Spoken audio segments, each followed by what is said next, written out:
果喎，係嘛？蘋果又係指 malus， 惡意又係 malus， 點解咧？咁因為咧當時喺歐洲咧呢一個舊約聖經咧就係相當之流行嘅。咁而裏邊嗰個聖經故事咧就係亞當咧同埋夏娃喺個樂園裏邊。咁夏娃因為咧就聽呢一個魔鬼上咗身嘅蛇啦，就引誘佢去食一個禁果。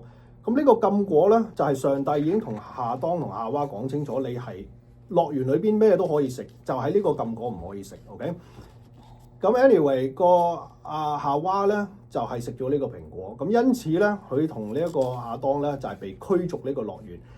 咁呢個蘋果嘅代表着咧就係邪惡嘅意思。OK， 邪惡。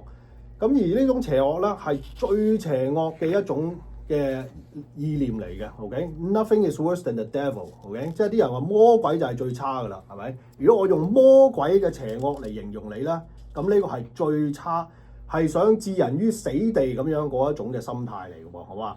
咁然後 aforethought 咧就即係話之前已經有呢個念頭噶啦。OK， 即係我未犯呢一件案之前咧，我已經開始有呢一個咁樣去傷害你嘅念頭。咁呢個咧就係叫做 aforethought。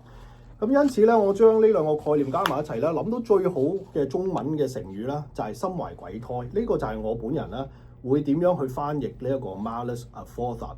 咁事關咧就裏邊含有一個心懷嘅意思，即係我已經懷着一啲嘅意念啦。咁同埋鬼胎咧就係一個好壞好壞嘅一個嘅意念嚟嘅。